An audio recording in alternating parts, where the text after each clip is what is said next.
이 델파이 인젝터는 한 4가지 종류가 있는데 그 중에서도 델파이 인젝터는 이 감압 밸브가 핵심인 거예요.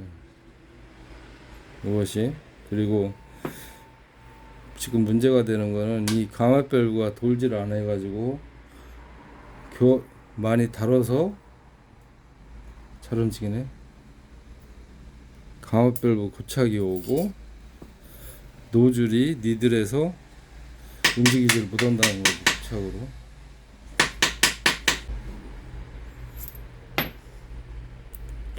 이렇게 이걸 딱 보시면 연료가 분사할 적에 니들이 움직이면서 요 니들이 움직이면서 위로 올라오면서 이렇게 분사가 된단 말이죠. 요 분사 구멍으로 인젝터 분사가 멈췄을 적에는 압축 펑 터지는 그 압력에 의해서 엔진에서 연소된 가스가 이 구멍으로 역으로 타고 카본이 올라와서 이쪽을 고착을 만드는 거예요. 이렇게 고착이 되면 니들이 부드럽게 움직이질 않겠죠. 안 하는 것만큼 차가 안 나가는 것이고, 고착 정도가 심해지면 열려면 시동이 불량, 살짝 열려서 고착이 되면, 닫힌 상태에서 움직이지 않으면 부조와 진동. 요 감압 밸브는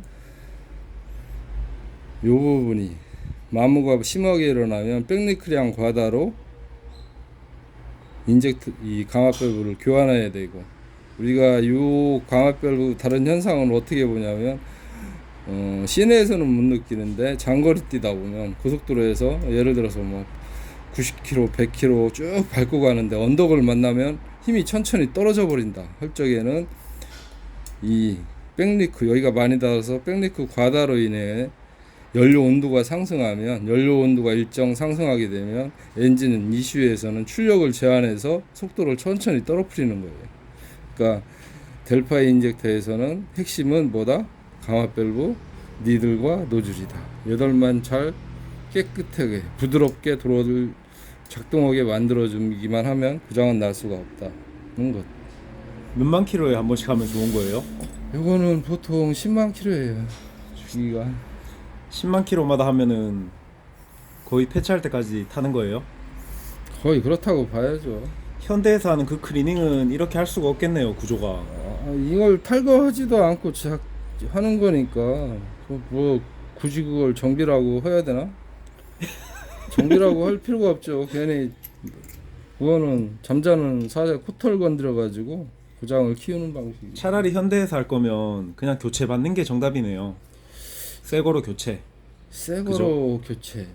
새거로 교체는 당연히 환영할 만한 일인데 너무 비싸다 보니까.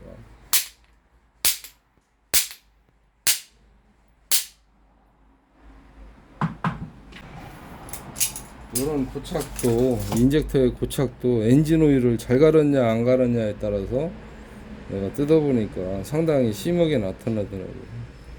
엔진 오일은 얼마마다 가는 게 좋아요? 보통 10,000km 이렇게 갈잖아요. 그건 말도 안 되는 얘기죠. 그럼 더 짧게 갈아야 되나요? 아무리 초조건에 맨날 운행을 하더라도 10,000km에 오일 가르면 결국에는 블루바이 가스 뽕뽕 나오고 고장날 수밖에 없는 것 쪽으로 진입을 하는 거예요. 아무리 운행 조건이 좋더라도, 아무리 좋은 오일이 좋더라도 10,000km 이상 뛸 수 있는 오일은 없어요. 오일의 질에 의해서 운행 주기가 결정되는 게 교환 주기가 결정하는 게 아니고, 내가 운행 조건, 내 운전 습관 이거에 의해서 결정이 나는데, 아무리 호주권이라도 엔진 오일 교환은 무조건 7,000km다. 만약에 1년에 10,000km 뛴다. 그런 분은 무조건 1년에 3번 갈아야 되니까 굳이 좋은 오일로 갈 필요가 없죠. 적어도 2번은 갈아줘야 된다는 얘기인데, 운행을 안 하게 되면, 운행 거리가 짧게 되면 엔진 오일 특성 중에서 엔진 오일이 스스로 깨끗해지는, 전문 용어로 엔진 오일 자기 청정 구간이라는 게 있는데, 그 엔진 오일 자기 청정 구간은 시동 걸고 22km 이상 뛰고 정속 주행할 적이 나와요. 그 키로수가 길면 길수록 엔진 내부는 깨끗해지는 거죠. 엔진 내부가 깨끗해진다는 거는 엔진 오일이 깨끗해진다는 거예요. 마찰 저항이 최소화로 걸린다는 거지. 그러면 22km로 뛰고 앞으로 더 얼마를 뛰냐에 따라서 정속주행을 얼마나 더 많이 하느냐에 따라서 엔진도 좋아지고 엔진 내부가 건조하니까 인젝터라든가 이런 소모품도 다 수명 연장이 되는 거예요. 시내 주행하는 사람들은 그러면 디젤차가 안 맞겠네요. 시내 주행도 만약에 뭐 학원차 같은 거 많잖아요. 스타렉스가 왜? 그건 이제 학원차들은 어쩔 수가 없는 거죠. 다른 선택의 길이 없는 거죠. 근데 제일 안 맞는 게 정말 학원차예요. 디젤 학원차 운행 조건이 차 고장나기 제일 좋은 조건이죠. 그런 분들은 이런 지식 알고 있으면 차 관리를 더 잘할 수도 있겠네요. 그러면 그런 양반들은 무조건 1년에 오일을 3번을 갈아야죠. 3번 갈지 않으니까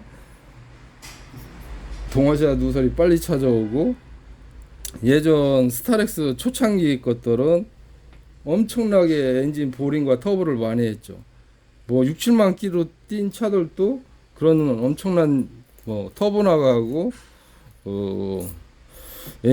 여기 인젝터 엔진 고착되고 그랬던 것이 다 지금 이 델파이 인젝터, 이거는 외부로 인젝터 동아시아가 터져도 외부로 나가는 형태였고, 구형은 실내로 들어가는 형태였기 때문에 구형차들은 엄청나게 터보하고 엔진 고장이 많이 났죠. 지금 12년식 이후로 터보 나가고 똑같은 터보인데 터보 고착되고 엔진 붙는 차들이 있냐고. 그 이전의 구형들도 다 고장의 시작은 엔진 오일 안 가는 데서 시작한 거죠. 학원차들은 내가 운행을 하루에 가다서다 10km밖에 안 오니까 내 차를 고장을, 나는 차 고장 과격한 운행을 안 했다는 그런 생각으로, 잘못된 생각으로 오일을 오히려 10,000km마다 끌고 가는 상황이죠. 이런 분들이 1년에 최소한 2번, 3번은 반드시 가려야 되는데, 가려야 되는 최악의 조건인데 오히려 오일을 길게 갔단 말이에요. 그러니까 5, 6만 킬로부터 오일이 줄기 시작하는 거죠. 이미 동아시아가 녹아서 누설이 일어난 거지. 그거를 1, 2년 방치하다 보면 1, 2만 킬로 방치하다 보면 7, 8만 킬로에서 엔진이 붙어버리는 거죠. 터보도 고장 나고. 그러면 이제 보링을 했단 말이죠. 했는데 보링하는 친구가 또 인젝터를 홀 청소를 안 하고 그냥 장착한 거예요. 그러니까 또 2년 지나서 또 터보가 나가고 엔진이 나가는 거죠. 이 반복되는 거예요. 그래서 정비를 필요한 것만 하라. 잘못된 필요 없는 정비하고 다시 정비를 잘못해서 또 고장나면 그런 일을 겪지 말아야 된다는 거지. 그냥 필요한 거 필요하고 검사해서 필요한 대로 정비하라는 얘기예요. 그냥 무조건 내가 몇 킬로 뗐으니까 정비해야 된다, 이거는 어울리지 않는다는 얘기죠.